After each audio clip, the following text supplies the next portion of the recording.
Bonjour tout le monde, Martin Latulippe ici, conférencier, auteur, coach et bienvenue dans la vidéo numéro 29 dans le cadre du défi dans 30 jours j'aurai. Aujourd'hui, surprise incroyable, j'ai un invité, mon ami Vincent Godin. Comment ça va Vincent? Salut, ça va bien, merci. Good. Écoutez, ça fait maintenant, ça fait 2h30 qu'on est ensemble à peu près, 2 Oui, heures? tout à fait. Et il faut absolument, dans le cadre du défi dans 30 jours j'aurai, que je vous présente une personne qui m'a touché au cœur littéralement de par la personne qu'il est, l'être humain qu'il est et le défi qu'il relève dans sa vie personnelle. Vincent, mon ami, toi, tu es aux prises, tu as été diagnostiqué, tu vis avec ce qu'on appelle la dysuasie, Oui, la dysphasie. qui est une condition qui, à tous les jours, c'est un peu comme si tu devais recommencer. Oui, tout à fait. En fait, la dysphasie, c'est un recommencement tous les jours. C'est souvent, tu apprends quelque chose, c'est de devoir à reprendre cette chose-là pour l'apprendre. Et c'est ça. Ça fait partie de la dysphasie, mais j'ai appris le mot la persévérance qui est important pour moi et j'ai développé cette qualité-là qui est importante. Donc, toute ta vie, tu as vécu avec cette condition-là. Oui. Mais par contre, à 15 ans, tu as eu pour la première fois une conscience de à quel point c'était encore plus limitant quand tu as réalisé un peu que ton rêve, pour lequel tu rêvais depuis plusieurs années, n'allait pas être possible. Oui. Qu'est-ce qui s'est passé quand tu as réalisé ça? Ça a été, une remise en question beaucoup. Ça a été... Parce que toi, tu rêvais d'être pilote oui, d'avion. Je rêvais d'être pilote d'avion à partir de 14, 15 ans, 16 ans. J'étais juste sur l'idée que je voulais devenir un pilote d'avion plus tard. Et j'ai appris à un moment donné de me dire, j'ai pas cette possibilité-là, mais j'ai d'autres choses dans la vie. Et c'est ce message-là que je veux transmettre, c'est que dans la vie, oui, il y a certaines limites, mais aussi d'autres choses qui te permettent d'avoir. Il y a une raison d'être que j'ai peut-être pas pu devenir pilote d'avion. Et j'ai rencontré Martin cet après-midi. Ça a été quelqu'un qui m'a beaucoup appris, qui m'a beaucoup inspiré. Donc là, quand tu as réalisé que tu ne peux pas être pilote d'avion, c'était la première fois que ta dissuasie, ta limite à apprendre des choses et à les appliquer rapidement te limitait. Et tu t'es levé quelques matins après Oui, et tout à tu as fait. eu une phrase qui t'a traversé l'esprit, qui est laquelle? Je me suis levé un matin, puis je me suis dit, il faut avoir une raison pour se lever le matin. Et j'ai décidé je me lève le matin, j'ai le choix de m'apitoyer sur mon sort, ou de me dire, je me lève le matin, je fonce, j'attends pas, et je vais essayer de peut-être réaliser l'affaire que je voulais le plus proche possible. Et c'est ce message-là que je veux passer. Aux gens. Alors là, tu t'es dit, moi, je ne vais pas m'apitoyer sur mon sort, mais je vais devenir une personne qui va relever des défis, qui va dépasser Oui, ses limites. tout à fait. Et là, dans les 2-3 dernières années, tu as réalisé des défis incroyables. En 2013, tu as nagé de Montréal à Trois-Rivières, qui est tout près de 125 km à la nage.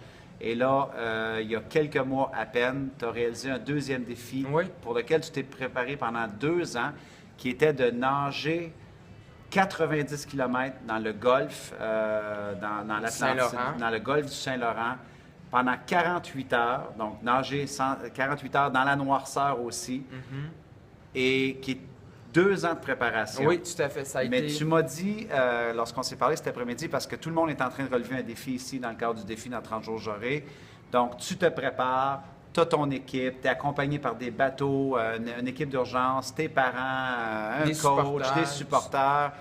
Et les conditions météorologiques sont quand même assez bonnes, quoique c'est nuageux, mais vous avez seulement une fenêtre de 48 heures à cause des conditions météorologiques pour faire le défi.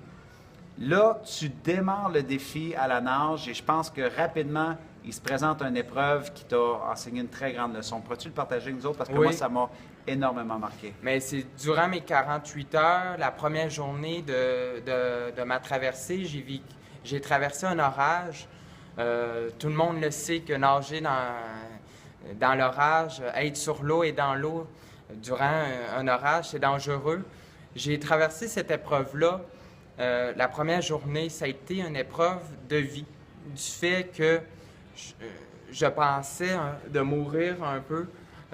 Les éclairs, le tonnerre, les vagues. Imaginez-vous un peu le contexte. Mais Et là, tu avais le choix. Oui, j'avais le choix de me dire... Je retourne au bar parce que tu voyais encore la côte derrière toi. Oui, tout à fait. Mon équipe me disait, tu as le choix, Vincent, d'abandonner ou de continuer malgré cette peur-là, parce que j'avais cette peur-là. Tu as pleuré dans l'eau, tu pleurais? Oui, tout à fait. J'ai pleuré. J'ai enlevé mon casque, mes lunettes. J'ai dit, c'est terminé. 2 ans de préparation. Puis Oui. là, ça fait quelques heures qu'il est parti et la vie lui envoie le plus gros orage avec des éclairs et il voit encore la côte. Il a le choix de retourner ou il a le choix de continuer. Qu'est-ce que tu as? J'ai décidé de poursuivre parce que il y a une phrase Martin, qui m'a beaucoup réfléchi. C'est Dieu a fait en sorte que cette épreuve-là, qui s'est mis devant moi, c'était l'orage. Cette épreuve-là m'a aidé à réaliser. Et je me suis dit, dans la vie, oui, il y a des peurs qu'on doit surmonter, qu'on doit vaincre pour mieux avancer dans la vie. Et ça m'a aidé, moi, psychologiquement, le fait que dans la vie, rien n'est impossible. Il faut juste travailler pour y arriver. Et je regarde les gens, moi je suis dysphasique, mais regardez-vous aussi un peu. On a toutes des limites, on a toutes des étiquettes. Mais on est capable de réaliser vos rêves et d'arrêter de juger et de porter une différence. Oui, parce que toi, tu pourrais t'arrêter à la limite que le fait que quand tu t'exprimes ta dissuasie, on voit qu'il y a un défi dans l'expression ou dans la façon dont tu vas communiquer. Toi, tu t'es dit, est-ce que je retourne au bar ou que je continue? Tu as décidé de vivre ta vie sans limite, tu as décidé de te dépasser et tu as continué. Tu ne voulais pas retourner à vivre à cette vie de limite-là. Tu as continué, tu t'es rendu et tu as réalisé ton défi. Oui, j'ai réalisé mon défi parce que j'avais la conviction que j'étais capable de le réaliser. Et je pense que s'il n'y aurait pas eu cet orage-là, j'aurais réalisé ce défi-là, mais mon défi n'aurait peut-être pas été aussi difficile que l'orage. Et voire même aussi significatif. Maintenant, tu as une forte signification. Maintenant, Vincent a un rêve qui est de faire une différence, d'aider les jeunes, les moins jeunes, les gens qui se laissent mettre des étiquettes, les gens qui se laissent limiter, que ce soit par leur grandeur, leur grosseur, leur couleur, leur défi psychologique ou physique ou quoi que ce soit. Et ça faisait plusieurs mois qu'on essayait de se rencontrer. Alors, il a été très patient.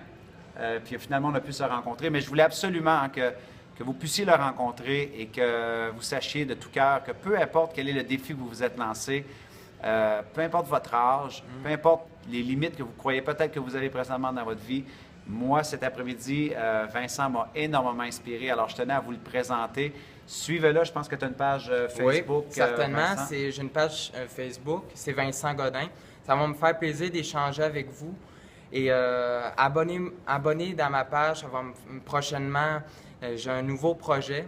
C'est les conférences. De faire des conférences, partager son histoire. Tout à fait. Donc, l'histoire ici, pour les gens qui sont en Europe, l'histoire à Vincent a été couverte dans tous les médias québécois. Il a eu la chance de rencontrer le premier ministre du Québec. Il a nagé avec Pierre-Carl Pelado aux îles de la Madeleine. Donc, vous allez réentendre parler de ce jeune-là. Beaucoup de persévérance, beaucoup de détermination. Mais je voulais faire certain que vous sachiez que vous aussi, lorsque vous vous lancez un défi, si vous affrontez un orage qui vous donne le goût de retourner peut-être à la côte. Oui, tout à fait. Rappelez-vous de l'histoire de mon ami Vincent. Et si je peux rajouter quelque chose, Martin, moi j'aimerais beaucoup ça que je puisse porter une différence aussi. S'il y a des gens qui vont nous écouter, essayez de comprendre aussi un peu votre personnalité, du fait quelle chose que je serais capable de faire, quelle chose que je peux faire et de ne pas se donner des limites.